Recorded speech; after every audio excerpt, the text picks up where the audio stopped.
Hey, so we're gonna talk a little bit about today we're gonna talk a little bit about exponential functions, or not even functions, but exponentials, right? And how to think about them, right? How to describe what you're looking at. Okay, so first of all, let's just start with the most basic understanding of an exponential. Say two squared, right? Or let's give actually a general formula. So on the side, I'm going to write the general formula, a to the n. I think I've written this before, right? And say, what does that mean? Well, what we're saying here, and how to describe this in words, is that we're saying we're going to multiply, right, a times itself, a times itself. That's one word, huh? N times. So if n is 2, simply it's just a times itself 2 times. Same goes for a3, a cubed. A times itself 3 times. So we could put that into a situation that we can understand a little bit more clearly and give it some definite value, a definite value. Say a cubed, right? We're going to take, or 2 cubed. A is now 2, it's the base. So here's the base exponent, right, as stated before. We're going to simply take 2 and multiply it by itself 3 times. Right. Okay. Now, what if I were to take 2 cubed, which we know is 2 times 2, right? So this is 4. And then you're going to take 4 multiplied times 2, right? 8. So the product of 2 times 2, 4, times 2, and then we get 8, right? So the answer is 8. So if we have 2 cubed here, let me rewrite this here.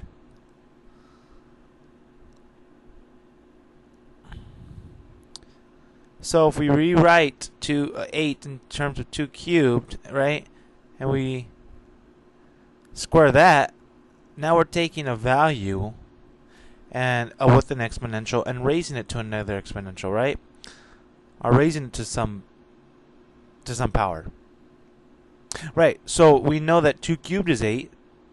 So if we can solve for 2 cubed and then say, well, then that's squared.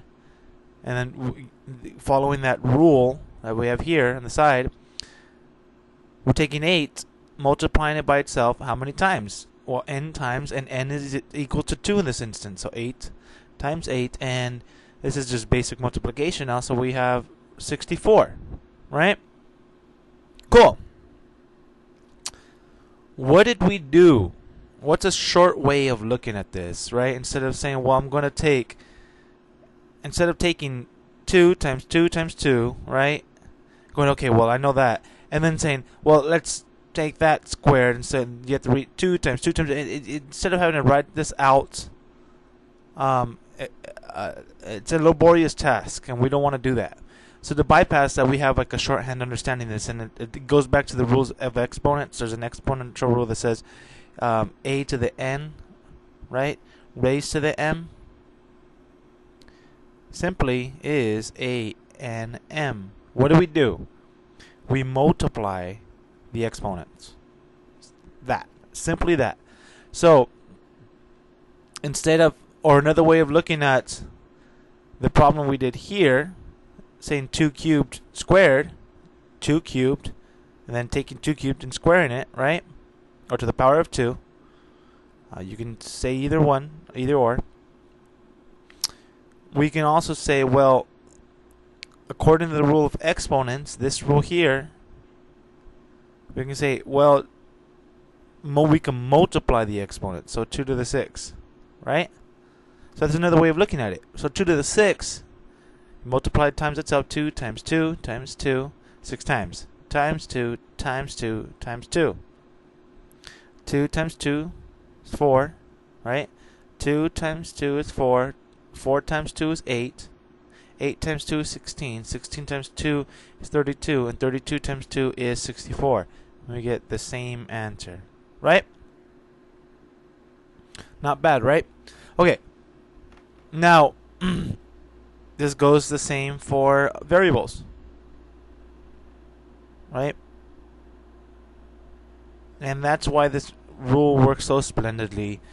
Because when you have something with an exponent, anything with an exponent raised to another exponent, we can use and apply this rule. So according to the rule, what we're going to do is multiply 2 times 3, the exponents. 2 and 3. So this is simply x cubed. Not x cubed, I'm sorry. X to the 6th. Right? Another way to look at it, if you draw it out in more of a grounded schematic, is just taking x squared, right?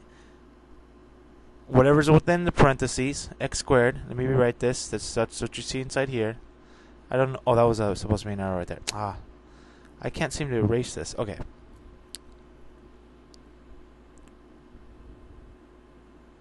That's x squared, by the way.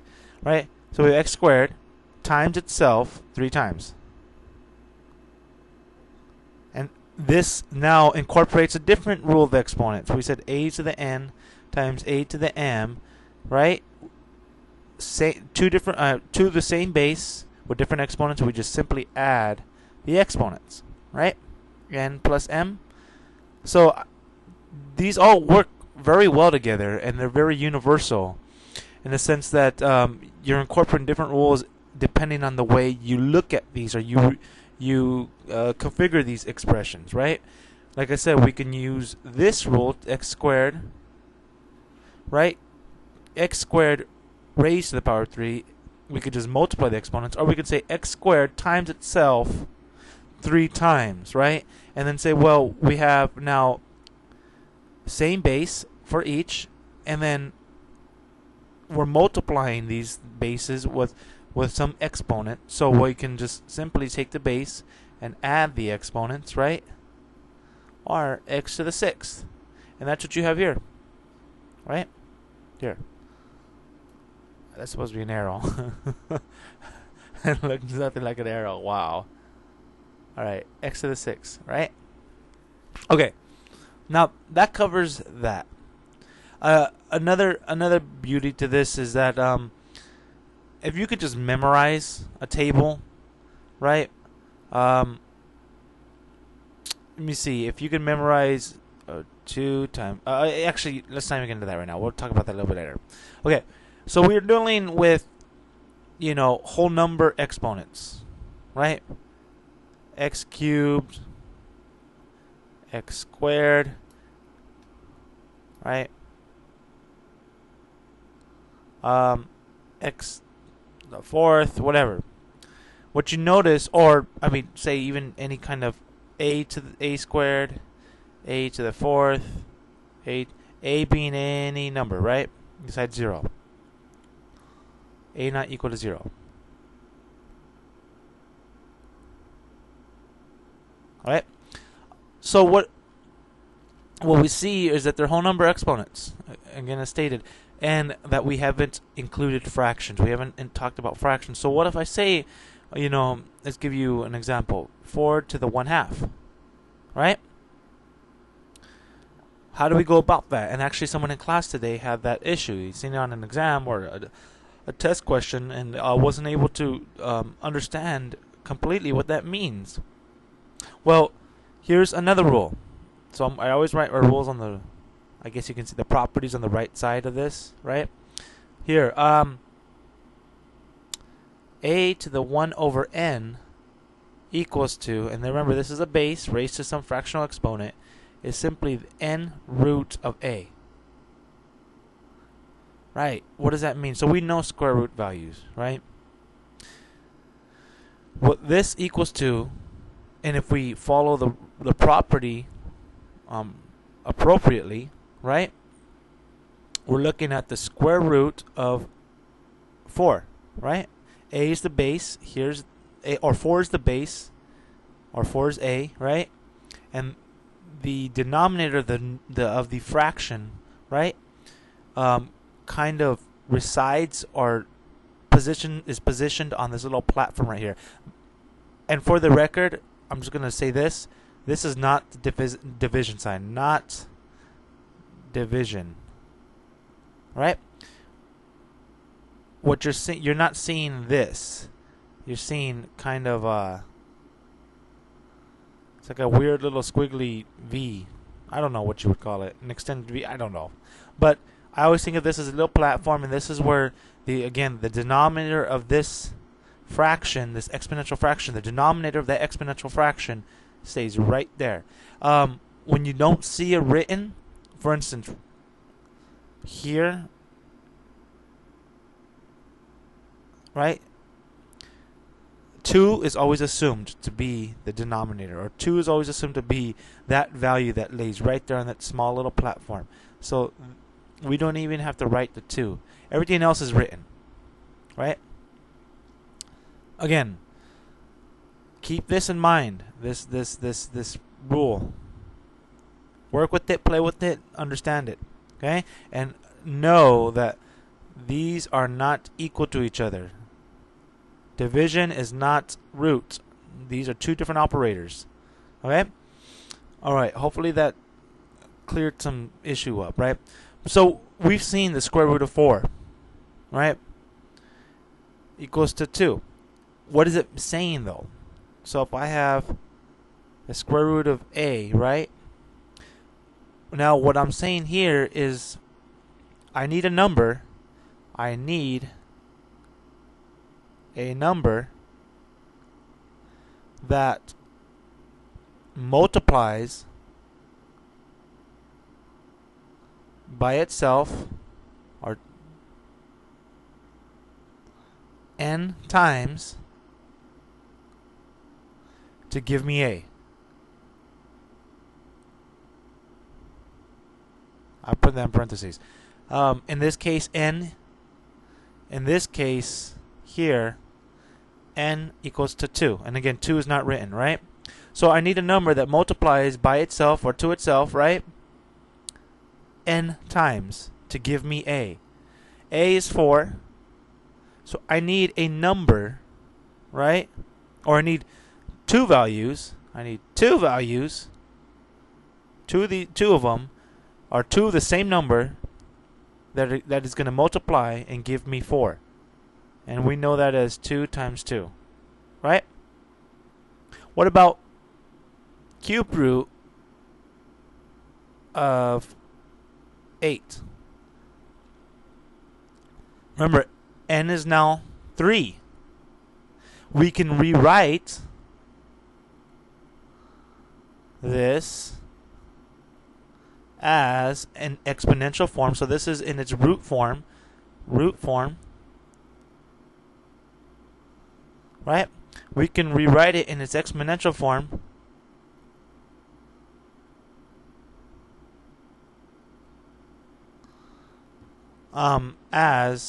rewrite this in exponential form as, and as we said, just follow the rule, right? If h's the base, here, let me show you. Where's that rule at?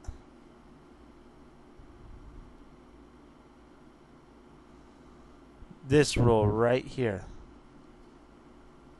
right?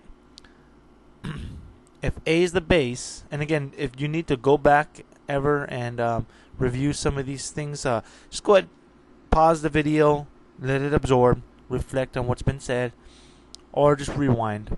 I have to go fast with these things because I'm limited on time. So we're in our root form, right? So we want an exponential form. Take 8 and raised to the 1/3, because remember, the denominator of the fraction, this guy right here, is usually, or is, the number that you see, or the value you see right here attached to this platform. And another thing that I can mention that might even help you along the way is to know that when dealing with roots, root expressions, because that's what this is. This is a root sign. Root sign, right? When dealing with expressions with root signs or root expressions, exp or e expressions, when you convert it to its exponential form, again, this is in root form right here, root form. When you convert it to its exponential form, which is here, the exponent, root expressions, dealing with expressions, it's I want to say value, but its exponential form